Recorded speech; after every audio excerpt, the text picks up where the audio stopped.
Carl, thank you for being so patient with us rebuilding your engine. Steve and I are going to talk to you about it and explain things, and Steve is going to do most of the talking, and he's going to start with the starter. Alright, you have the early style rubber mounted starter. You can see the gap between the starter and the bear plate here, and you can also see that it'll wiggle a little bit because it's rubber mounted. As a result, the battery cable goes to this bolt on the starter itself, and then there is another little ground strap that's about 2.5 inches long that also goes from this bolt to the bolt that goes through the bell housing that holds the gearbox on. That's a super critical ground strap, because without it the engine doesn't get grounded, and if the engine doesn't get grounded, then the ground strap that goes to the body to ground the body doesn't ground the body, and the ignition system doesn't get grounded, and you'll get a really bad misfire. So remember, when the gearbox goes on, to get the ground strap that goes between the starter and the gearbox, as well as the negative battery cable, and then there will be another ground strap that'll go from the gearbox to a stud on the firewall that grounds the car to the engine to the starter to the battery. Also on your starter, you have what they call a hot start kit. These starters are known, when the engines get really hot, for the solenoid to not pull in reliably, so they put an auxiliary relay on it so that it gets better voltage. That's part of the kit. We'll have the instructions in that. You also have the 190SL Club alternator conversion. It gets rid of the factory generator, puts an alternator on it. It comes with a kit with the wiring terminal, wiring harness, and instructions for that. That will get included. Let's see, what else do we have here? This heater pipe, if you loosen this nut, this will float. So when you go to connect the heater hose in the car, if it doesn't make a nice tidy visual angle, you can loosen this just a little bit and line it and tighten it back up. You got your fuel pump. It's a mechanical fuel pump, and you have a priming lever that you can use to mechanically operate the fuel pump to prime the carburetors. Sometimes you'll have to bump the engine in order to get the cam away in order to be able to reliably pump it. What else do we got going on? Yeah, tachometer, drive and rebuilt. Got grease fittings on it. Grease it once a year. You got your carburetors. You have the Weber carburetors on it. We went through all the linkage assembly, got all the offsets right, got all the geometry right so that you have proper clearance to get to the idle mixture screws, and also for the choke arms to work without fouling the linkage.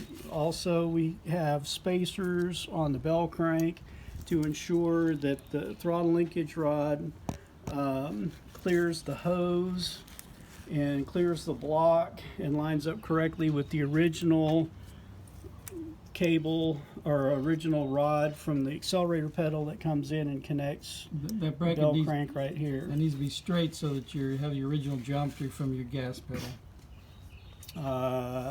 We've got the air filters off right now, but the air filters, we'll put new air filters in that'll fit over this. These are off so that we can tune, and this is the what you need to use to tune the carburetors, adjust the carburetors. Make sure they're synchronized correctly. The Synchrometer BK1-35. We've got made adapters, fittings, so that we could use the original Mercedes fuel line pipe instead of the rubber hose with the banjos that were on it originally with the Webers, just to make it look tidier and all that. Steve did a great deal of rejetting on the carburetors so that they work much better than before. Yeah. The car was not originally designed for both barrels at the same time feeding. So but he made some great improvements. Yeah, we're hoping that so the Webers, they're too big for the engine, so it's really easy to flood it. This has the chokes and everything, but when it's cold, this engine's cold. We haven't run it, and we did prime the fuel system, make sure we've got the float bowls full and fuel to the carburetors. Best thing to do when it's cold is to try to start it without doing anything and see if it starts. If it does, great. If it doesn't, these have really good accelerator pumps. You can give it, a pump or two of the throttle and then try it again. It shouldn't need the choke unless it's just really super cold. Well, he's in Chicago area, so it can be super cold. But yeah, we're sitting at like mid 70s right now, ambient. So it's so we're going to try to start it and see what it does and how it starts. So ignition on. All right, let me see. Ready. Clear. Ready. Go. That started really well, so we'll take that.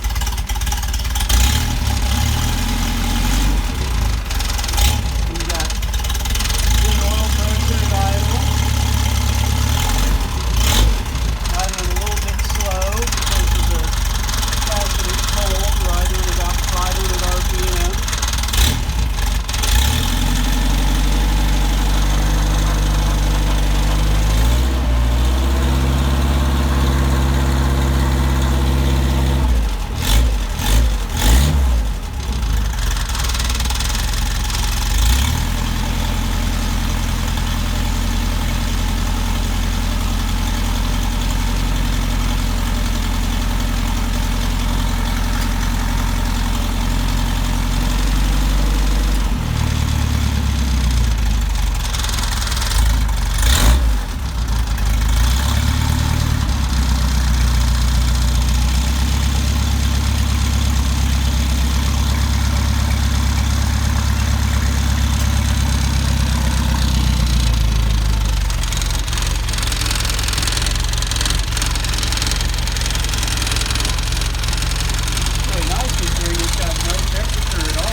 Considering how cold it is and how slow it is, it's idling really well. And if we get it up just a little bit,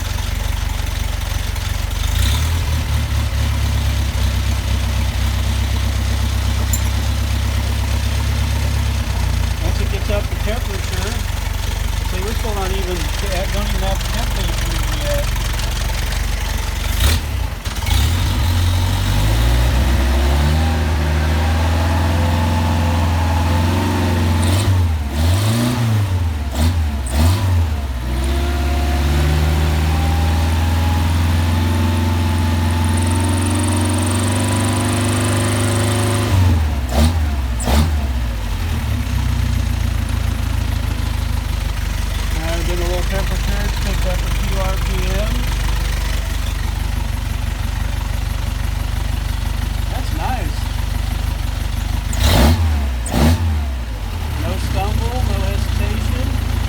Unusual for Webers.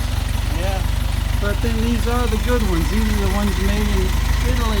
Yeah, these are early Italian. Let's see what we got here. Look at this. Let's see. We won't mess with the Spanish carburetor, the Spanish Webers. 1 1.5, 1 3/4. Oh yeah, that's right. Show them what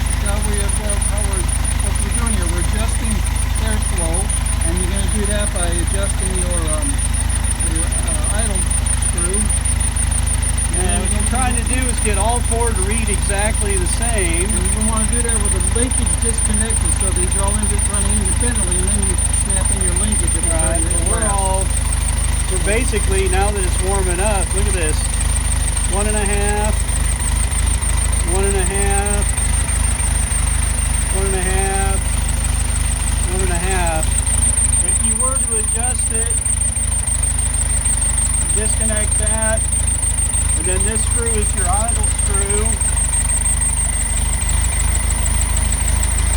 since these are true 2 barrels, it'll adjust together. See, now we're at 2. We're at 2. Let me lower this back down.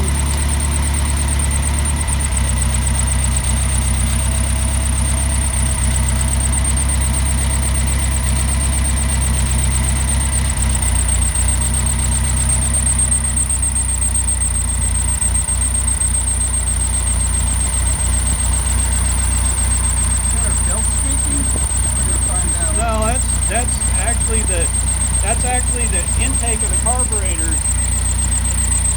Oh, that'd be darn. Yeah. That's good. So it's good news. Yeah. Oh, yeah. You didn't bump these ones up, so we got to do those? No, I didn't. They were already matched. Okay, well, you put it back in. Yeah, I put it back, yeah, because we don't have,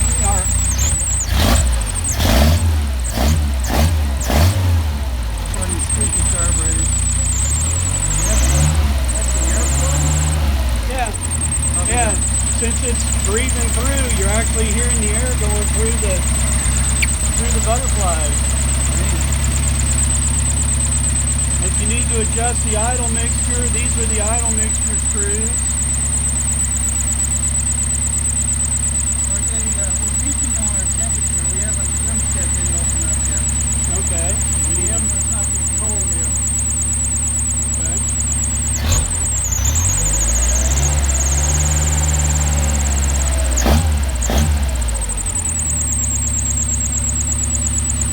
There, what? Okay, that just opened up. Okay, good.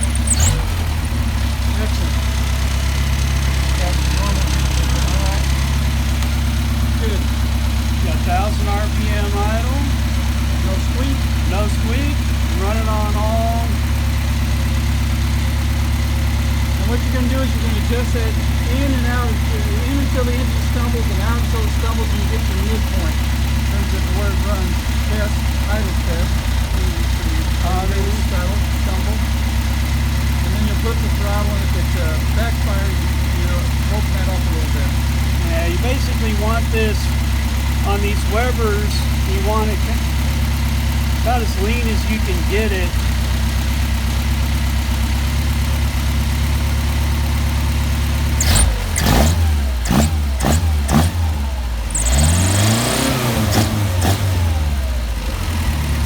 That's a really nice engine.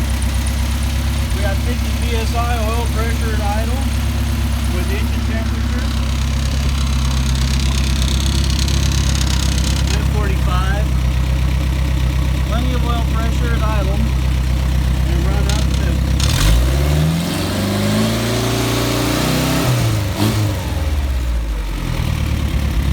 Yep, they really do make that much oil pressure. All right, checking for leaks. You're holding down this rattling table. Everything looks nice and dry to me.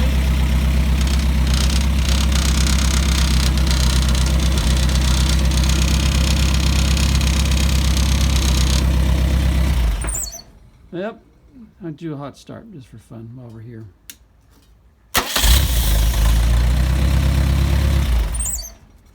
All right, we got you a good engine, Carl. Thank you for your patience and waiting for us for this long.